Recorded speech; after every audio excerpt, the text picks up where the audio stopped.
Welcome to the Truetone Lounge. I'm your host, Zach Childs. Today, our guest is Jedd Hughes. Jedd Hughes is a highly respected sideman, having worked with everyone from Emily Loveless to Rodney Crowell and Vince Gill and Emmylou Harris.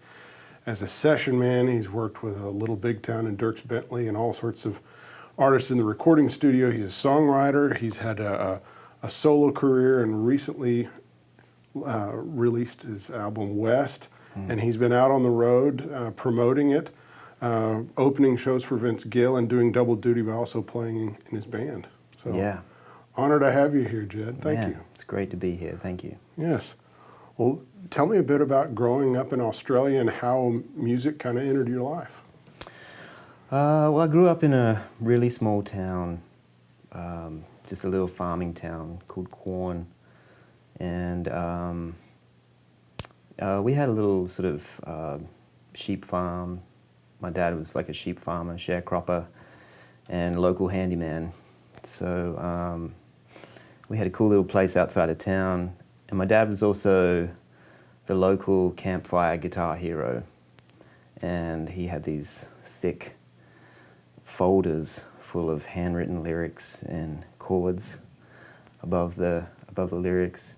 And he had a really nice record collection, and every cassette tape made by Slim Dusty, who is our Australian country folk hero. You know, music was always happening, and we had an upright piano, and my dad had an aria guitar with an action this high, and country music playing in the house all the time. AM radio, which was a lot of 70s kind of rock and roll and like 70s and 80s, I guess, AM radio. So in the 80s, it was still pretty, I mean, compared to today, primitive. I think we had 3 TV stations. The ABC, a local TV station, and I think SBS came in my early teens. And so we had a local radio station, 5AU 1242, outside of Port Augusta, which is about half an hour away. And then my parents, on Saturday nights, they would broadcast Saturday Night Country, which was a couple of hours of country music broadcast Australia-wide. And my parents would record the shows on cassette, as much as they could get, usually a 120-minute cassette. And so I would get all this new music on Sunday morning from my parents being up all night, or, I think it came on at midnight, and then they would usually pass out around 2 o'clock. But my dad loved country music so much, and does, that he would stay up and record the show for me and tell me about what he heard last night on Sunday. So, yeah, between those cassette tapes and listening to records that my dad had, I was way into it right from the get-go. Yeah. What's an early album that was influential? The cover I remember really well was a live Woodstock record that my dad had, which I'm pretty sure Jimi Hendrix was on the cover of that. And I just remember thinking, man, that guy has the most amazing hair. And because it was just kind of a headshot of him. Right. And I looked on the inside, and I think there was a picture of him playing a white Strat. And I would go through all the records to find the pictures with guitars, because that was, I had some guitar magazines, but even stuff like that was just kind of scarce where I grew up. So there was a country guy called Reg Lindsay, and his cover had a custom telly from the late 60s with the binding, and I thought that was really cool looking. And then the record I think that I listened to a lot was the Live at Folsom Prison Johnny Cash record. Yeah. I loved hearing people clap, and I didn't know didn't really register that you know, they were all inmates. I just loved the fact that I could hear the crowd responding to him play, and it just sounded exciting. And the album has a lot of energy. Yeah. Yeah. Yeah, it does. Yeah. Yeah. So when did you start really getting serious about the guitar? Not till like 9 and 10 probably. I started singing before I started playing, and my dad would play guitar for me, and we would have these parties, and yeah, you know, I'd be passed out on a couch, and my dad would come into the room and say, "Come on, come and sing some songs." "I don't want to, I'm tired." "Come on, just do it." "All right." So he would play guitar, and I would sing. And What were some of the songs you'd sing? I used to sing these Australian folk, they're called bush ballads. Okay. Songs about the Australian outback, and a lot of them were written by a guy called John Williamson, who I loved and still love. He's a great Australian storyteller. And then, so I would sing some of his songs, and my dad would back me up, and then I started competing in these talent quests when I was 8. And my first one was my first big hit, which I didn't write, but I won the talent quest, was a song called Big Bad Bush Bush Ranger. And even as a 37-year-old, I get reminded of that constantly from my Australian friends within the music business. I'll always be the Big Bad Bush Bush Ranger. So there's a tendency, especially for someone that starts, you know, into music as a child, and of course, you have those reactions from the audience that are based on you being a child, and the fact there's this precociousness, and the fact that, so then as you get older, you know, some artists kind of, they don't get past that, and they stop because their fame was kind of based on them being a cute kid and performing. And so obviously at some point you started getting more serious about music and not just relying on your cute factor. Well, Or is it still working for you today? I don't know. You'd have to ask my wife that. Yeah, I think what happened was when I got into guitar, which was like around 9 and 10, and because I lived in a pretty remote sort of area, it became a part of my sort of escapism for my imagination and my dreaming myself out of my reality in the future. Because all the records I was eyeballing and listening to were made in the USA, and a lot of them were recorded in Nashville. So I started to, you know, dream up this life. Like one day, you know, that's where I'll go and that's where I'll be. And I just became all consumed with all things music, all things guitar. And when I was 15, my parents sold that little farm and we moved east to the East Coast, and for me to go to a more sort of specialized music kind of high school, which I dropped out of. I wasn't having that. I had a great music teacher, but that was the only thing I really cared about, so I was failing every other subject. But what I did manage to do was get a gig touring Australia when I was 16, playing in a country band. And I knew I wanted to get to America, and I knew I had to make some money somehow to get there. So my parents let me leave school, tour Australia, saved up all my money, and bought a ticket to America when I was 18. Applied to a college in Texas. Levelland, South Plains College, which I'd heard about through a friend of mine who had been playing, who introduced me to bluegrass music when I was 15 and 16. And I became pretty consumed with that for a while. And he told me about this college, and so I thought, you know, what better way to sort of make an or find an introduction to America and the culture and life over here. Just kind of ease my way in, go to school for a little while and try to meet some people, and that's how that happened. Yeah.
So you arrive in Texas, and you're at South Plains College. So what kind of culture shock did you experience, or was it something that you were ready to embrace? Well, I was terrified. I mean, I didn't know anybody.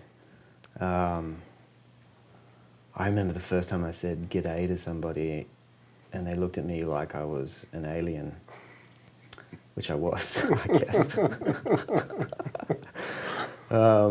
But people, you know, I made a lot of friends really quick, and because there were so many other kids as passionate about music as what I was, and it was the first time I really felt, you know, kind of like there was some kindred spirits around me, and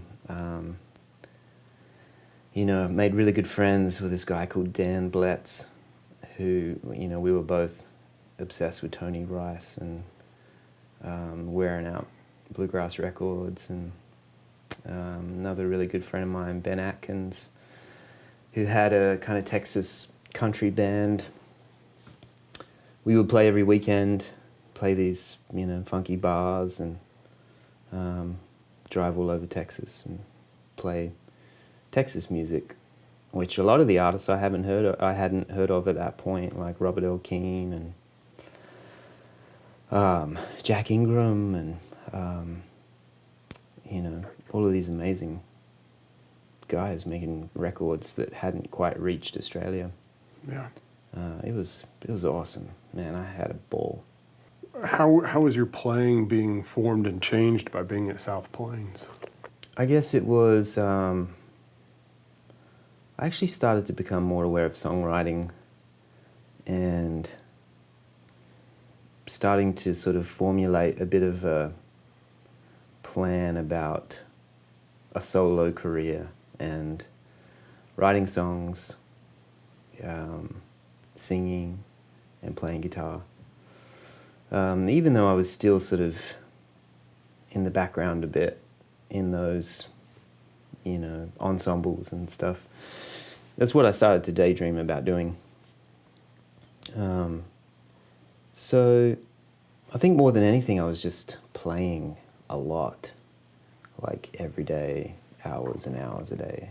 Which is what it takes. Yeah. Yeah. Yeah, which was great. Yeah. So at what point did you decide that you needed to move to Nashville? I'm sure you probably wanted to do that from the beginning, but Yeah. yeah. when I met Terry McBride, he came to the college. One of his good friends, Steve Williams, was one of my teachers. I loved Steve and his guitar playing, and he said, Terry McBride's going to come to the school and do a bit of a workshop talk on the Nashville music industry and how things work in Nashville. And just to make sure people that aren't aware of Terry McBride spent time, playing with Delbert McClinton and with Brooks and Dunn, and had a solo, career. It was called McBride and the Ride with a band, and he's continued to be a successful, songwriter and artist in his own right. Yeah. He's had dozens of hits and incredible writer, and he and I hit it off right off the bat, and kind of became mates. And he asked me what I was going to do when I was finished college, and I said, I don't know, I might go to Austin, because I had been playing in Austin and I kind of dug it down there, or I might go to Nashville, but I don't know anybody up there. And he said, well, if you come to Nashville, I'll help you out. We can try to write some songs, try to get something going, do anything I can. And that's what I ended up doing. Slept on his couch for a while, and then I moved to Antioch not long after that. How did the Patty Loveless gig come about? That was your first major gig in town, wasn't it? Yeah. Yeah. That came about through Billy Thomas, who, full circle, I've just been touring with the last couple of years with Vince. Yeah, because he's a drummer with Vince Gill and with the Time Jumpers, and was in McBride and the Ride. Yeah. Right. Yeah. I was flat broke when I moved here. Like, I had nothing. I had a Squier Telecaster, a couple of pedals, an acoustic guitar, and about $300 in the bank. But they still let me in the country. So my parents wired me some money, and I bought a bed and a boom box or something. And Billy had told Terry that Patty was looking for a guitar player, rhythm guitar player, harmony singer. And they were having auditions in a couple of weeks, and he could get me an audition. I said, great, I'm broke. I need a gig. I need a job. So they said, yeah, look, we've got you a slot so you can have a crack at it. So I went to Phonolux and I bought every Patty Loveless record they had, which I think it was maybe 9 or 10 CDs. And they said, learn, I think it was like 3 or 4 songs. But I went ahead and learned all of them. I learned her whole repertoire. And I spent 2 weeks, learning 80, 90 songs. And I learned all the guitar parts on rhythm. I learned the solos. I learned every single thing I could. All the words. I mean, failure was not an option because I was so broke. I was like, I got to get this gig. That's amazing. And because that's just the amount of work that you put in there, because you had to. Yeah. You felt like failure wasn't an option. Yeah. Learning all those, because I bet no one else came in as prepared as you did. Yeah, I don't know. Whoever else came in, I mean, it sounded great. I was in the waiting room and I was like, oh boy, these guys are awesome, But I think the one thing I had going for me was that, and Emory Gordy had played a lot of the guitar parts, and he happened to be in the room for the audition. I think he appreciated the fact that I'd taken the time to, even learn like little passing runs and things. He was like, why have you learned all these songs? Because I told him, I was like, you can throw anything at me, I know them all. He was like, wow, it's crazy. So, but you gained his respect. I guess so, yeah. And then the next day they called me and they were like, "What are you doing Friday night?" And I said, "Nothing. Maybe going bowling. I don't know." And they said, "Would you come and play the Opry with us?" And I was like, "Yeah, I will." So how long have you been in town at this point? Like maybe 2 months. Okay, 2 months in town, and you're going to play with a major country artist, and your first gig is on the Grand Ole Opry. Yeah, no, it's hilarious. But the thing was, Emory was like, "We need you to play mandolin." And I was like, "Well, I don't have a mandolin, but I know how to play one. So I just need to borrow one." He was like, "Yeah, well, I've got an old mandolin." He's like, "Have you ever heard of a guy called Lloyd Lower?"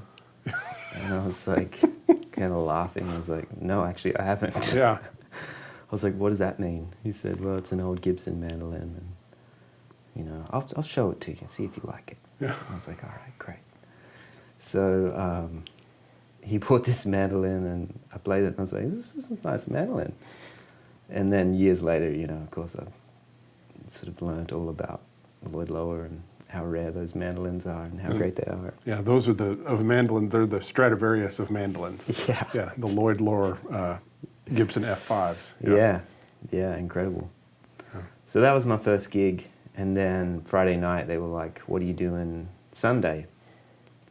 And I said, "Nothing."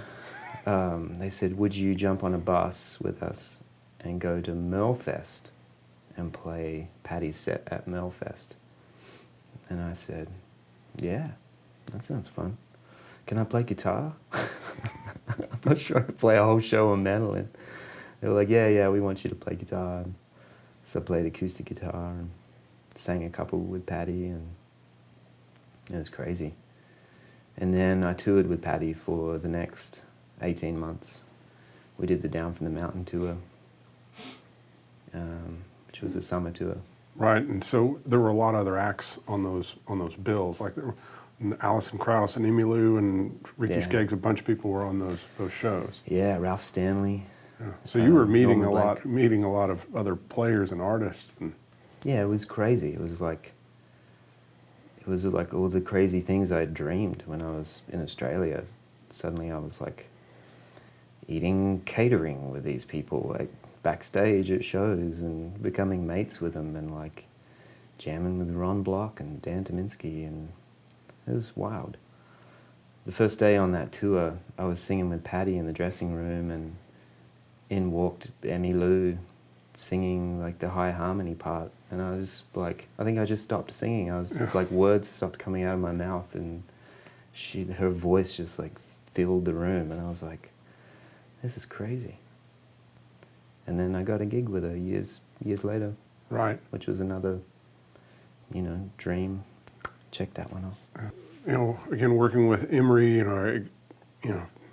from working with Elvis and Emmylou and all his, producing his wife Patty Loveless and stuff. What were some things that you learned working with Emory, or was it just kind of things were rubbing off? Or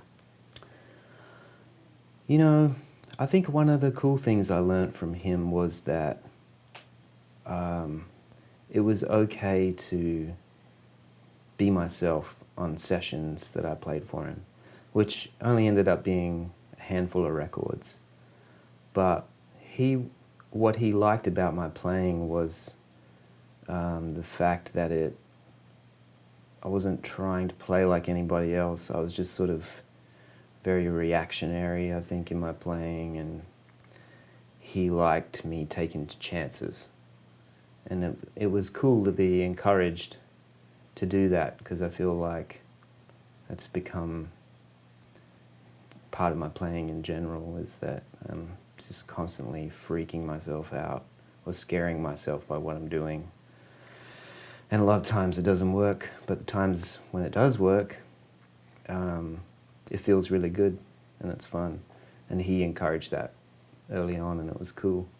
The first record I did with him was a Paddy record called, I think it's called On My Way Home.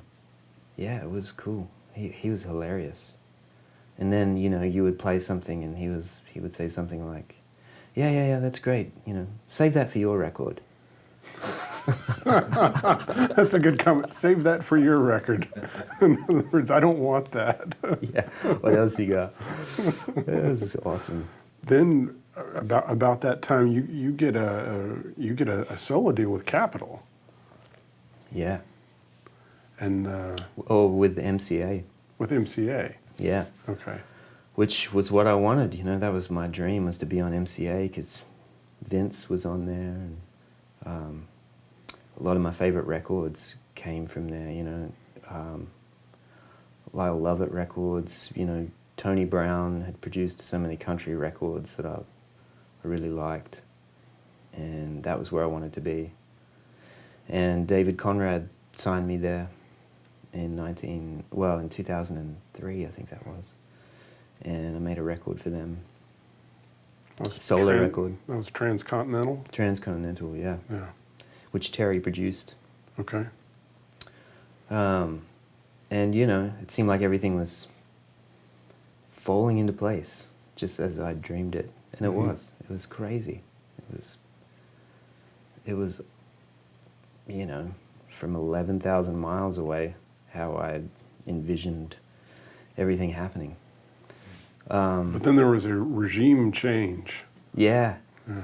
Yeah, then they merged with another big label called DreamWorks, and they brought in a bunch of their own artists, and a lot of people that were working on my record that had been to see me play and that I was friends with got let go, all within, you know, a week or two, and I didn't, you know, I just didn't know what to do. I was like, didn't have anybody in my corner, and you know, that all sort of fell apart, and I was pretty devastated. You know, I didn't know what to do. You know, I'd hung so much of my creative worth in that working, and when it didn't work, I was pretty disillusioned. But you didn't give up, and you started. You started a long relationship with Rodney Crowell. Yeah. So was that kind of where things went from the record deal kind of fading out, and then you kind of moved on to working with him? Well, or the session work, or kind of, yeah.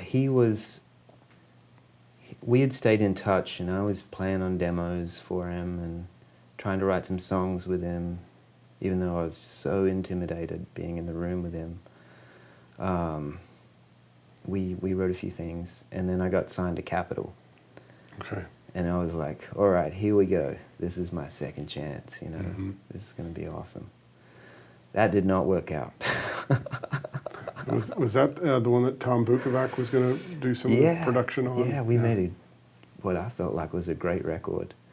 Tom Bukovac produced it, and we had Steve Ferroni come in and play drums. It was the first session he'd ever played in Nashville.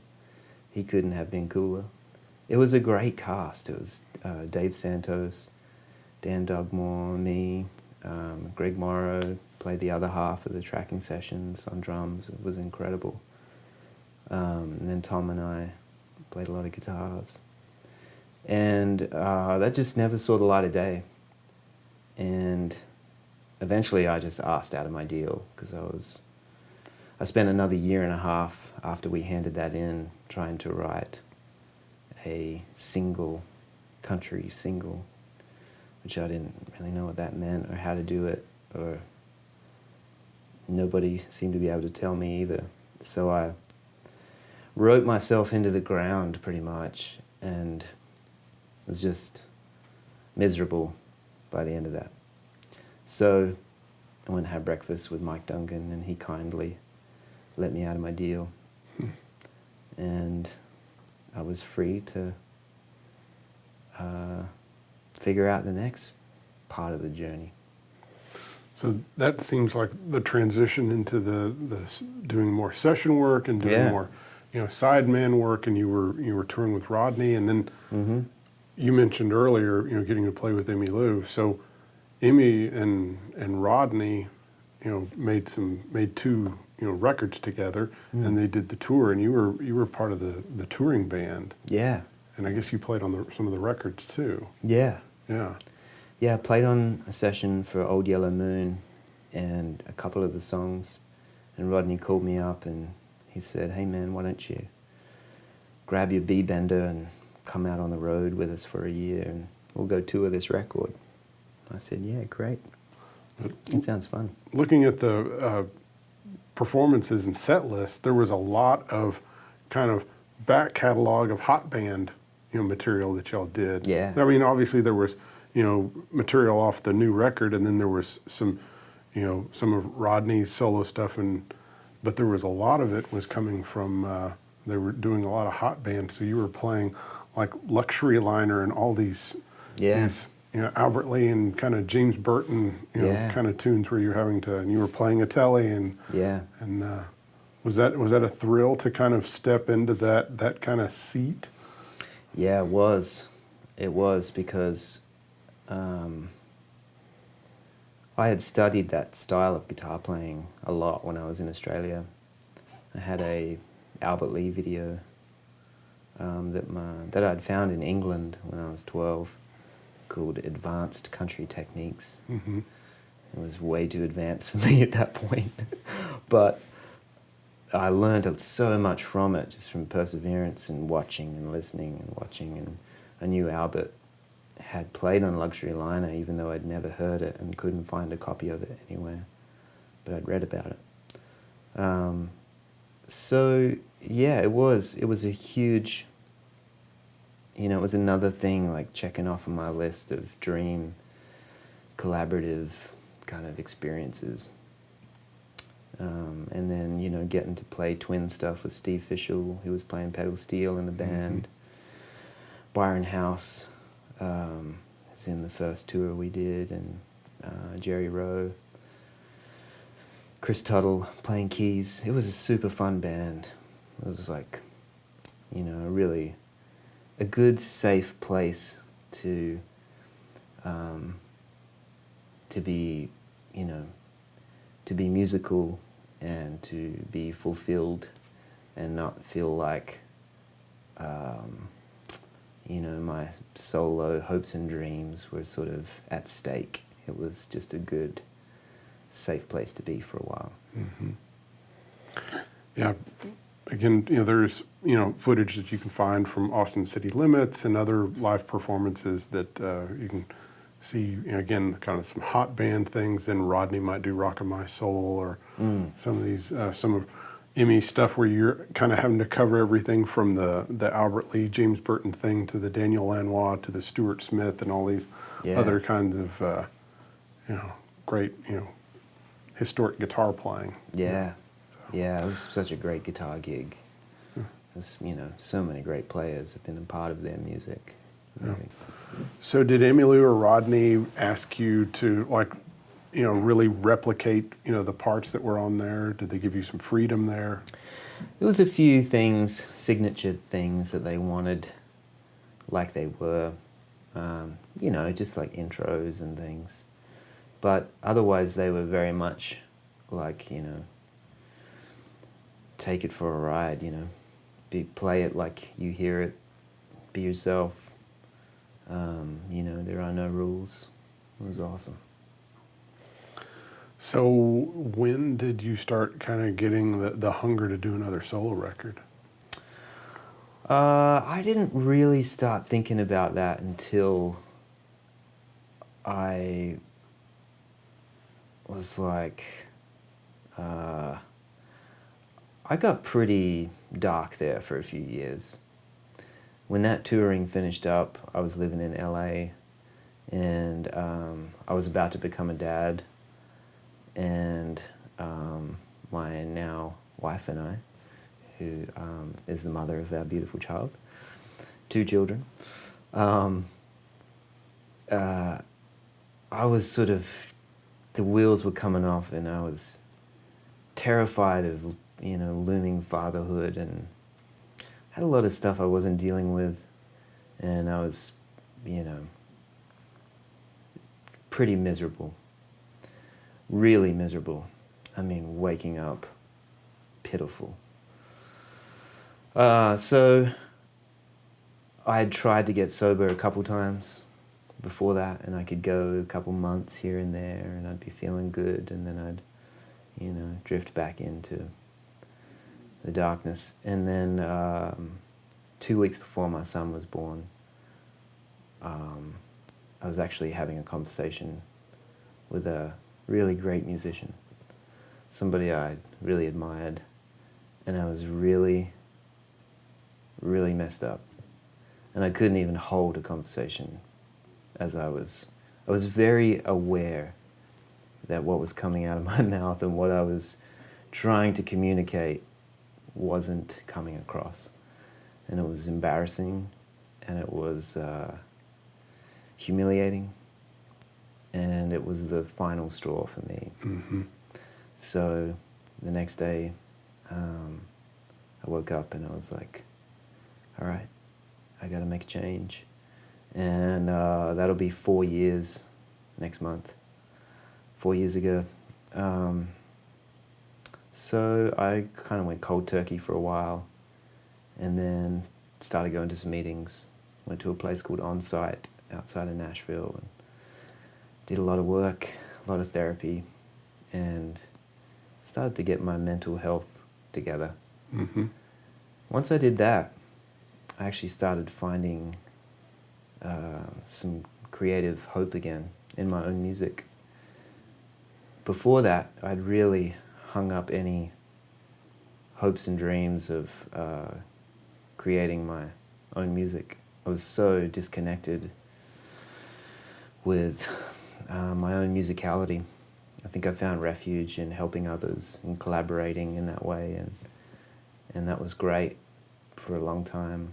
But I think what was ultimately keeping me awake at night was finding my own voice again and finding my own music. So, you know, with about a year of sobriety under my belt, I started writing songs for myself again, and staying up late. I put my son to bed, and I would lock myself in a spare bedroom and stare into the darkness and try to find something that felt like it was me and something that I wanted to say that felt honest. And I did that for a year and a half until I had 10 songs that felt good. And I was recording them during that time. I would fly to LA and track things with Matt Chamberlain, who had become a friend of mine, and we'd worked on a few records together. And we'd do basic tracks together. I'd bring those home, overdub on those, and then tracked a few things here with some friends and guys I've been playing with in town, Chris McHugh and Tony Lucido, Jimmy Wallace, and things I would build just by myself. And that became a body of work, West, and I was super proud of it and put it out a couple months ago. It's a great album, and Thanks. I must admit, you know, when I first, you know, listening to it, I certainly didn't expect a stone cold country album at all. But I was, you know, of course, the themes of it were darker at times, and then the use of some really neat guitar sounds, you know, fuzz and the strings that are used, you know, throughout the album. Yeah. It's a beautiful sounding record. Thanks. So, you know. Thanks. And so you have been pulling double duty in that you've been playing in Vince Gill's band, and you've been opening the shows, you know, playing songs off your record, you know, solo, you know, just you and an acoustic guitar. Yeah. So, what? So Nothing to hide behind. Nothing exactly. So, how much preparation did you put into that? Very little, to be honest. Well, after the Patty Loveless story, I expect. Yeah, I had no time. Yeah. I mean, we were about to have our second child, and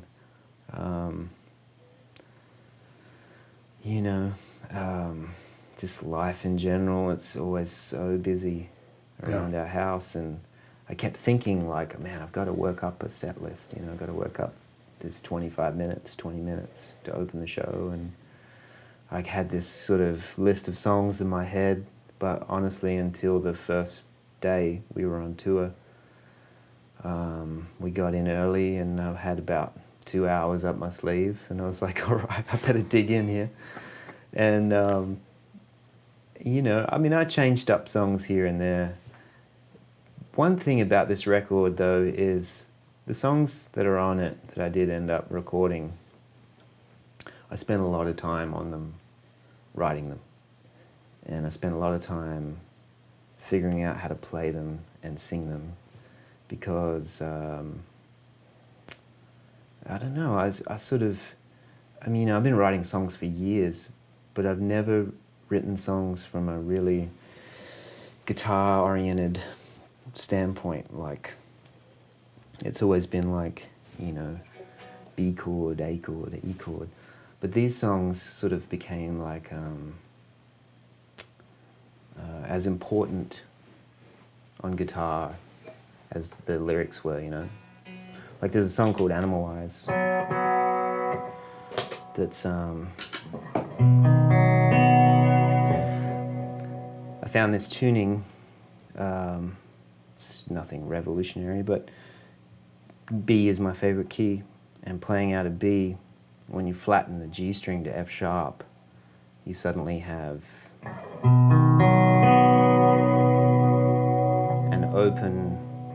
a way to play around that G string without being scared of it, because it's always in the way normally. So you would find like,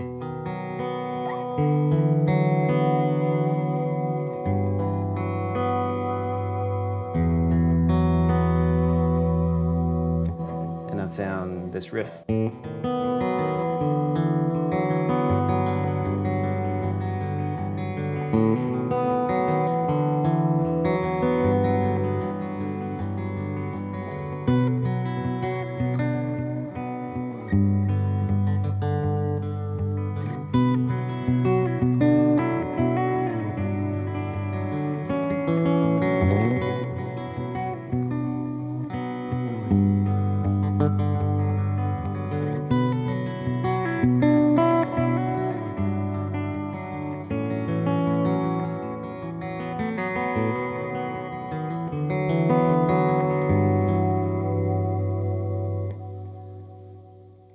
Beautiful. Thanks.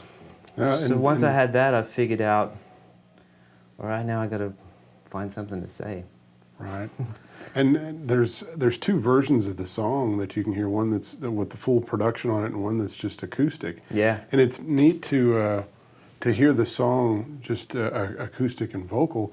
It almost has a little bit more of an Appalachian kind of you know, old world or something, you know, quality to it. Yeah. So, Thanks. but It's interesting because when you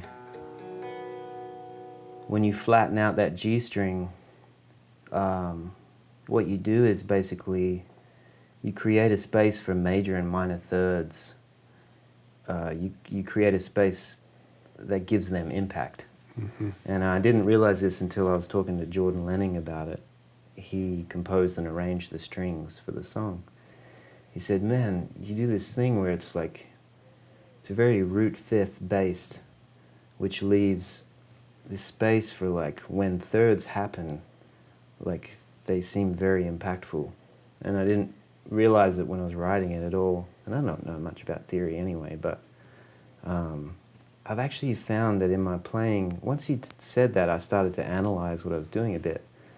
And I was like, it's actually kind of a common theme in my playing, is for some reason, thirds, I'm really weary of thirds, especially major thirds. Yeah. Well, also in the studio, those are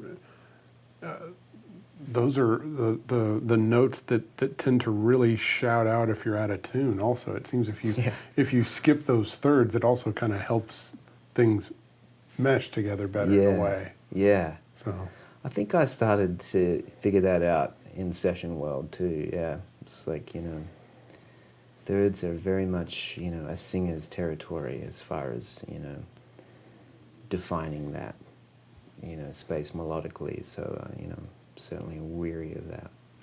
So again, the tuning was you just dropped down the G to an F sharp. Yeah, Yeah. pretty simple. There's another one I came up with too, which is kind of interesting. I should look at my tuner. I don't know if this is a definitive Nick Drake tuning, but I found this thing where if you drop the A string to an E, Oh, wow. you have double low E's, and then you drop the G to an E, so you have this as the open sound, but then you can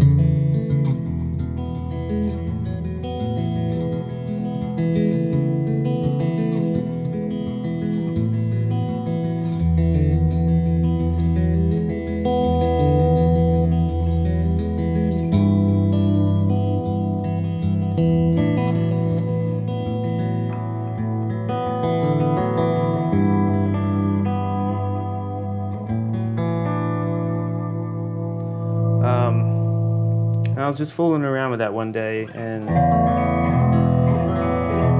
that was how I came up with the song The Dreamer on the record. It was kind of like fooling around with that tuning. The tuning thing is super annoying if you don't have multiple acoustic guitars live. So you're retuning in front of everyone? Yeah. Wow. Yeah. So have you gotten really good at telling a story while you retune? I mean, you'd have to ask, the 2,000 people that are standing out there watching me tune with their eyebrows cocked. But, there's no other way to play some of those songs. So I was like, I got to come up with some kind of story to tell these people while I'm somehow detuning and figuring this stuff out. So that was good practice. Working with Vince Gill, what's rubbed off? What as a band leader, because he's not just an artist. I mean, he's obviously a serious player songwriter. What kind of direction is Vince Gill giving you, and what are you learning from him? So much. I mean, being in his band is like everything you're doing has got to count and must be important. And being a part of an ensemble like that with Paul Franklin and John Jarvis and Charlie Worsham, Wendy Moten, Jimmy Lee Sloas was out with us this year, Billy Thomas playing drums. There's a lot of rhythmic elements going on, Vince playing, and finding things that add to the picture, but aren't overbearing in that sense, chordally and rhythmically. So how do you find, in a band that size, with that many great players, how do you find your space? It kind of takes a minute. I feel like, at least it did for me. It does for me, because I have so much trouble playing the same thing twice anyway. It was a great lesson in rhythm guitar for me. It's certainly not my strong point. So it was good. It was like I had to really bear down on my rhythm playing and be supportive, which was good for me, ultimately, I think. Being a solid rhythm player behind solos is really hard when you're just like listening to one of your favorite guitar players playing so great, and you got to concentrate on what you're doing, but you're listening to him, but you got to concentrate. It was kind of like a personal mental warfare, like, trying to steal licks, but trying to play rhythm in time. Learned any tricks from Vince? I mean, taste. The guy has some of the greatest taste in the world. His taste is, unbelievable. That's why he's been one of my favorite guitar players for years. And like, especially this year, it was amazing to see somebody has such a definitive style still trying to find new things and interesting things in the heat of battle and solos, you know, like looking for new things. It's awesome. It's really like inspiring. Did you start working with Vince before he was working with the Eagles also? I think my first year with him was his first year out with him. I think that's right. I came on with a tour, and then I think he started up with them. Yeah. Do you think working with the Eagles has changed Vince at all, like in the way that he approaches his solo stuff, or the way he leads? I don't know. I don't know. I think he really enjoys playing his own shows, because he loves playing guitar and he loves singing his own songs. And right, and having the freedom that he has when you're the artist. And yeah, it's fun. Yeah.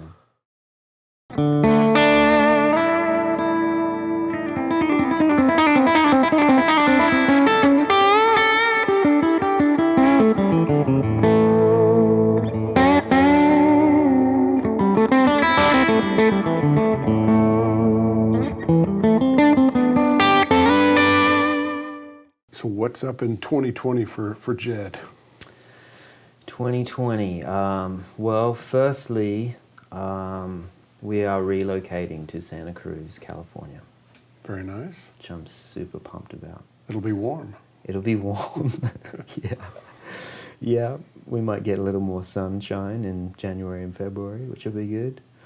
I'm not much for the southern winters, and my wife's from California, so we're going to head west. And then I'm going to be out playing shows behind this record, house concerts, and just trying to get my music out there again. Great. Yeah. So people, get on Spotify or however you listen to music, and you've got to check out, West. Yeah. So let's talk gear some.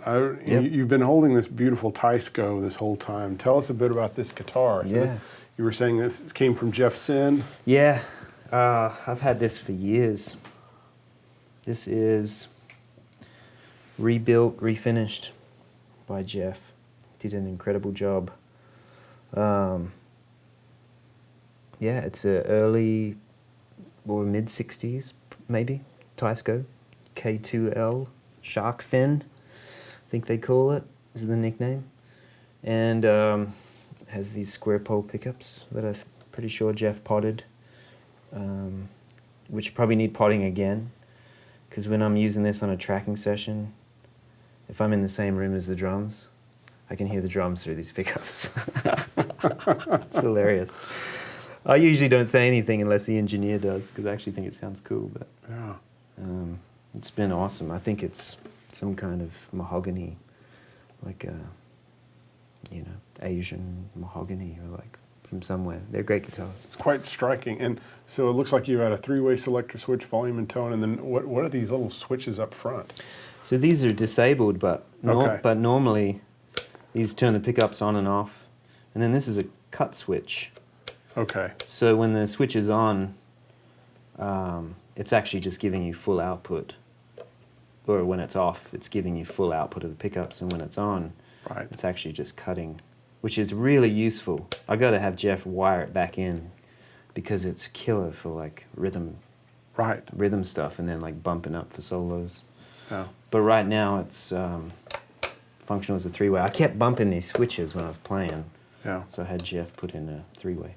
And then a tunematic. Yeah, and what type of, you changed that out to a tunematic. What kind of strings and picks do you use? These are just regular D'Addario 10s. Okay. Fender medium picks. Yeah. Analysis Plus cables, which I've used for years. These are awesome. You cannot break these cables. I've probably had these for like 10 years. They've been amazing. Wow. And they sound great. This is my Ebo Customs Del Rio amp. It's awesome. Great reverb. Yeah. Yeah, it's killer. It's got, well, let's just play it.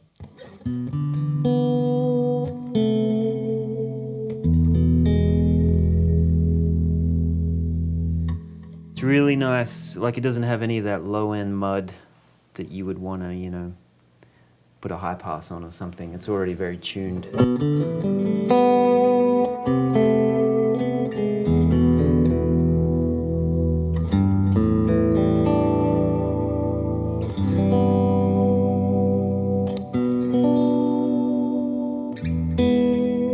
And right now, what do you have on? Do you have the Memory Man or? Yeah, I've got my old Memory Man.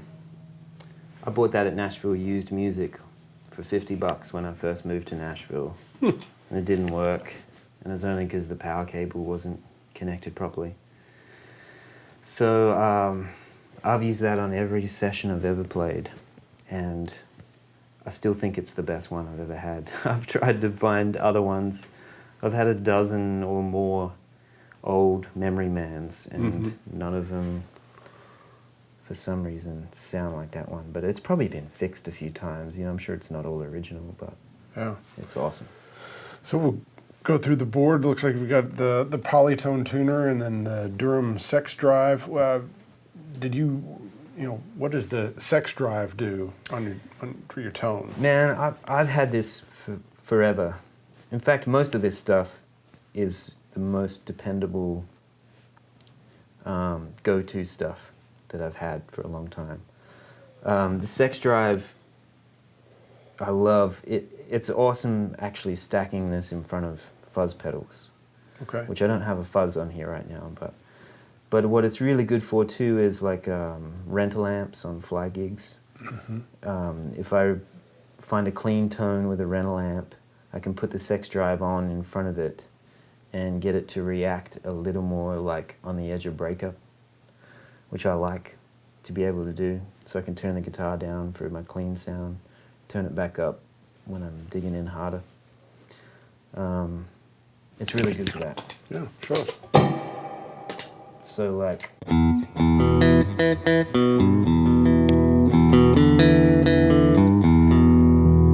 I might do is like...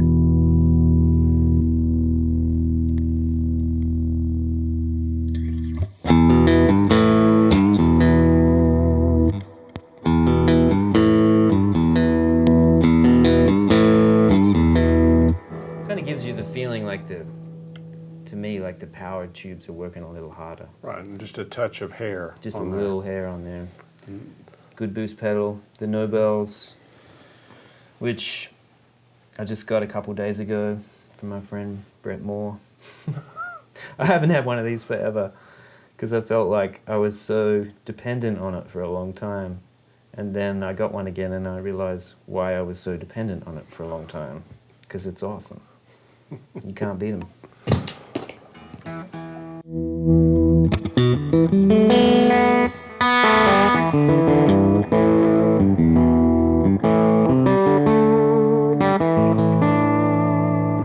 It's great. So Jedd, tell us about this tremolo pedal here. Yeah, this is the VFE old school. Mike Moody turned me onto this, and this is my favorite tremolo. And I always leave it on because it kind of, I'll show you. On. Kind of brightens and clears out the... It opens up the mid-range. It's kind of congested and then it opens it up. Yeah, it's crazy, man. And then I just kind of kick this with my foot when I want to turn it on and off. So it's like, you know, it's like having it in line like a blackface amp or something. And then it has this cool, this is kind of noisy always on all of them. But when you turn this little wave thing, it's like this little internal trim pot. It gives you this great broken amp sound, which I like.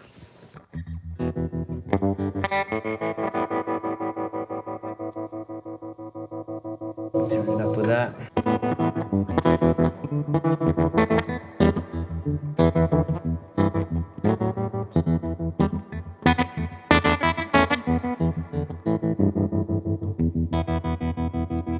all of a sudden it sounds like you have an old glitchy tremolo amp. Yeah. Yeah. Yeah, it's awesome, man. The only thing you got to watch is like that you don't kick that on a gig, but this knob doesn't touch it, so it's, you know, I just And remember to leave it off. I'm assuming you put a larger knob there to make it easier to Yeah. to Yeah. control with your shoe. Yeah, Yeah. that's what you want. Yeah. And then next in line is this Guillotone compressor, which Vince turned me on to. And I hadn't used compressors in years and years. I always kind of use them, like I'll use an 1176 or something if I'm working at home. I just haven't used them on a pedal board in ages. And then I heard him kick this on one day and I was like, oh man, that sounds good. So...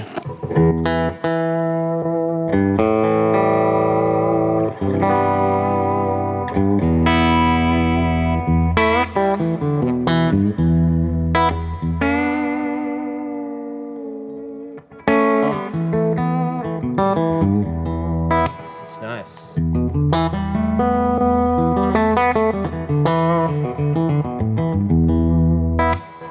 you know, you can use it as a kind of like a boost, I guess. Like I might use that for more sort of country-oriented, clean tone kind of boost, you know? Then I always have the Boss EQ around, which has the mid-range mod from XTS. So how would you tend to use it? I would use it as a boost, like for solos. Or if I have a guitar that has like a hotter output, I'll kind of set it like you can hear me talking through this thing. I'll use it as like a limiter, I guess, to where I'll set it to where when I click it on, it's not crazy louder. Right. You know, like have some guitars that have way more output. So it just kind of tames those down. You already mentioned the Memory Man, so then you've got this Eventide Rose. Yeah. This is on trial run. Okay. But I'm loving it so far. The only one thing that happened is I hit the hot switch accidentally and it started running away on a gig the other day and it scared the hell out of me. So I got to read the manual. But this is the closest thing I've found to sound like this. Okay. So it's kind of like I've been trying to find... So it's got the modulated repeats. Yeah, I've been trying to find a backup for a long time. Like...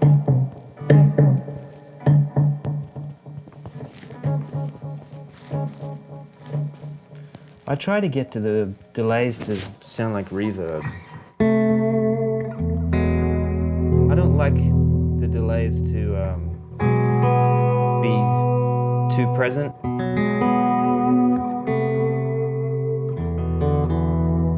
Pretty close. Nice. But then you have that. There's something about the preamp also on the Memory Man. Yeah. Yeah, and also the envelope of the attack.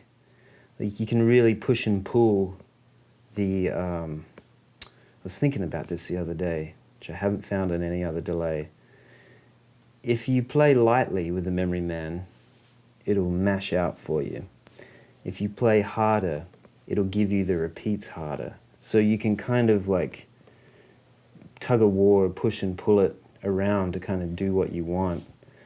Which that's the thing I try to find with all pedals, is like some kind of elastic, dynamic quality to where it's not holding back whatever I'm doing with my right hand. All of this stuff has to be reactive. It can't dictate what I'm doing, otherwise I can't get along with it. It just doesn't last. Let's hear the telly that you brought. Yeah.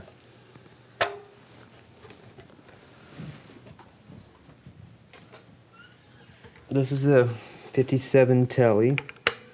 It's got a bunch of changes. It's refinished. This is a funny story. I was at Tom Bukovac's one night, and Rick Reith, his old roommate, was over. A mate of ours, he was telling us this hilarious story about his grandpa giving him a telly, which he took to shop class and decided would look really great with a natural finish. So he took all the finish off of it. put this nice clean clear coat on, and then he lost the guitar like 30 years ago. Like, traded it or something. And he was like, I know it when I'll see it because it has this crazy flame in the body. And that is some crazy flame on a it's 50s telly. It's really unusual. And we kind of all laughed and we were like, yeah, right, like you'll see that again. And then that night I got home, and as I always do before I go to bed, I look at which Telecasters have been put up for sale that day. Because you have a sickness. Because I'll always be a total telly nut. And on Reverb, Dave's Guitars in Wisconsin had just listed this guitar, and I was like looking at it and I was like, wow, that's weird. It has this weird flame in the body. And I sent it to Rick and I was like, man, is this the guitar you were telling us about? And he was like, oh my God, that's it. So he drove up and bought it. And he had it for a minute. I went over and played it. And immediately I was like, oh my God, this is awesome. And, I think Book had it for a minute, got it refretted by Greg Verose, who did an incredible job, and just got it, back to battle ready, playing condition, and then I swindled it away from Book. Actually, he very kindly said, I think you should have this guitar because you're the one that found it. And I said, I think you're right. Would you tell my wife that?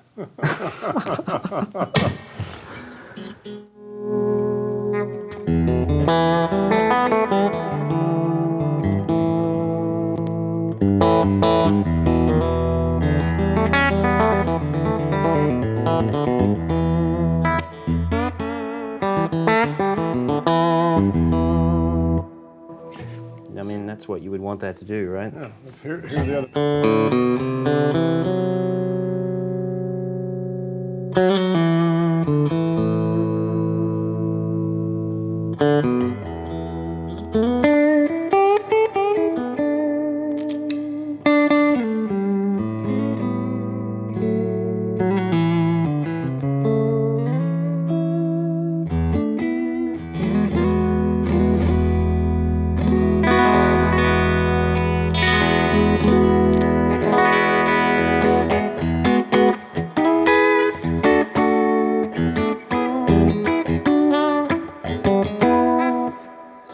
I changed the saddles to brass saddles because I don't know why I did that, but they sound better than the steel saddles that were on there. I think I was trying to tame down a little bit of the raggedness of this pickup maybe or something.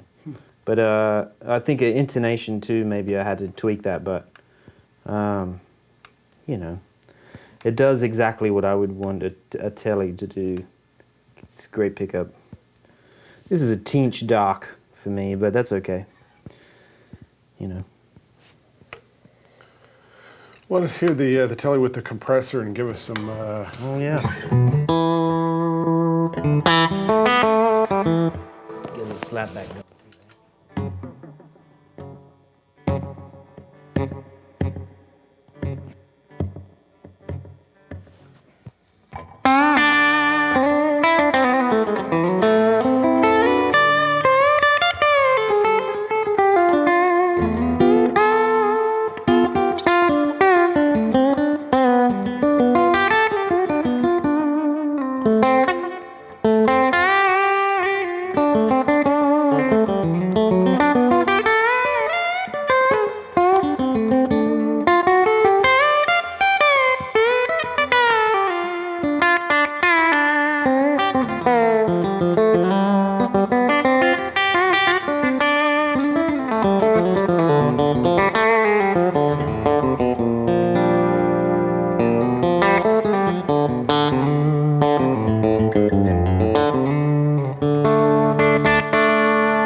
Tell us about this beautiful Collings guitar that you have.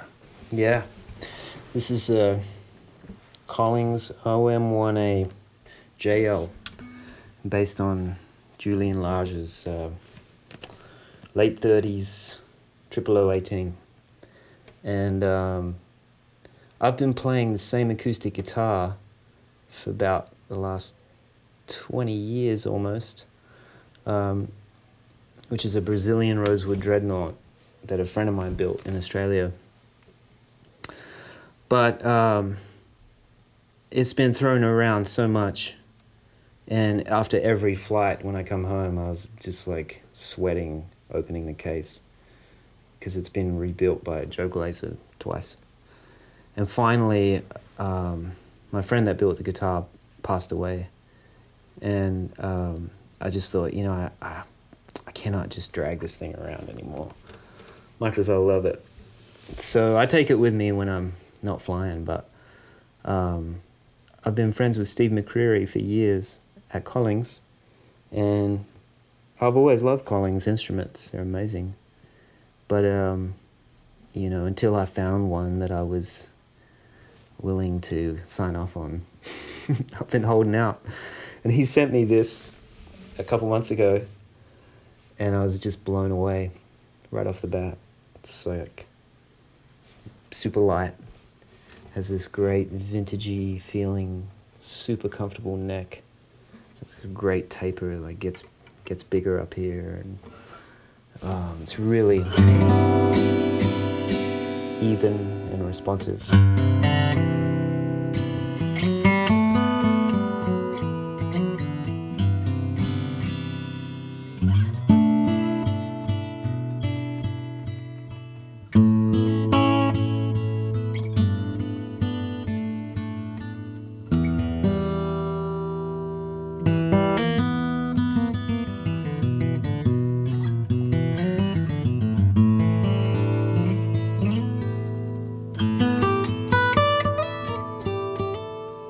It has this great thing I call trigger notes, where like certain things will ping the reverb in the guitar, and they'll fold over the next note you play. That's a good one. That one. I always look for that in acoustic guitars, because I love it when they do that. So this is my new squeeze. I had a K&K pickup put in it the other day, and it's going to come out on the road from now on. So how is your approach to playing acoustic different than playing electric? Well, I started out, I had an acoustic for years before I could afford to buy an electric. So I played a lot of acoustic guitar before I had a Telecaster. And over the years, I think I've learned to find as many ways as possible to work an acoustic guitar when it's just me singing and playing, to get as much dynamic range as I can out of the instrument. So there's a few little tricks I've learned, like flipping the pick around, using the round corner, and then using the sharp corner for certain things. For instance, I'll always start on the rounded edge of a pick, as opposed to pretty big tonal difference. With my left hand, also I do this thing I don't even think about, which I'm sure a lot of people do, but I play with my fingers a lot, which is easier to do when you're humming through a big PA or something, but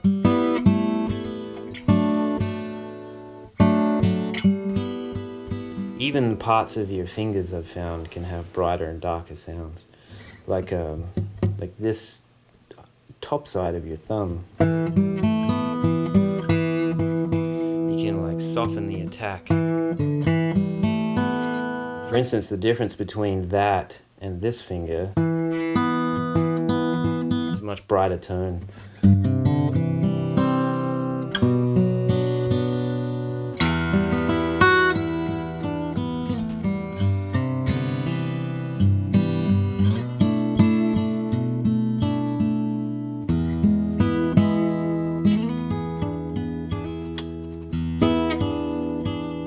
And then, you know, vibrato, using your vibrato with your left hand is great for pulling the sustain out of the guitar. In fact, I hadn't thought about this, but I was talking to Paul Franklin the other day, and we were talking about this term he came up with called pulling tone. And he said, he started talking about it, and I was like, man, I don't really know what you're talking about. He was like, well, you know, when you're soloing, he said, the intensity of your attack with your hands is how you pull a sound out of what you're doing. He said, I do it by the weight of my bar, the way I'm pushing down on the pedal steel, and the attack of my right hand. And he said, I've watched you do it with solos where it's like you hammer down on what you're doing, as opposed to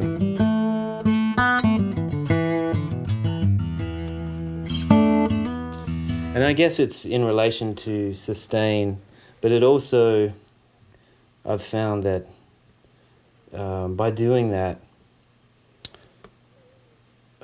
you can make things speak in a way that is impactful when you're trying to like go from the bottom of the valley to the top of the mountain with the arc of what you're doing, you know.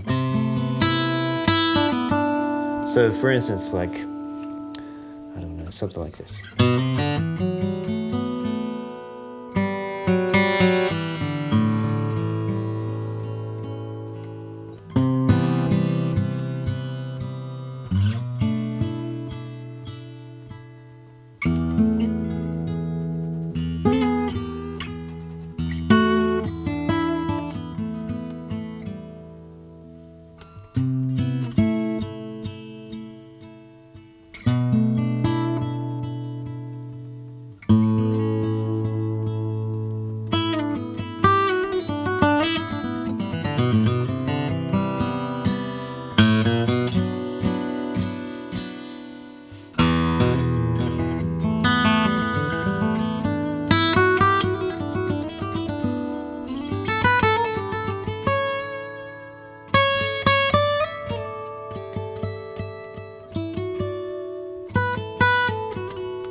You know, just the way you can light and shade what you're doing. Yeah, the variation between the using just your fingers, using the pick. Yeah, you had a great dynamic range, and certain parts had more intensity than others. Yeah. Yeah. Yeah, I sort of feel like when it's you and the guitar against the world, you can need as much ammo as you can possibly carry.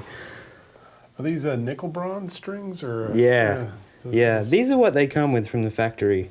Okay. Which I kind of like on this guitar. They're cool.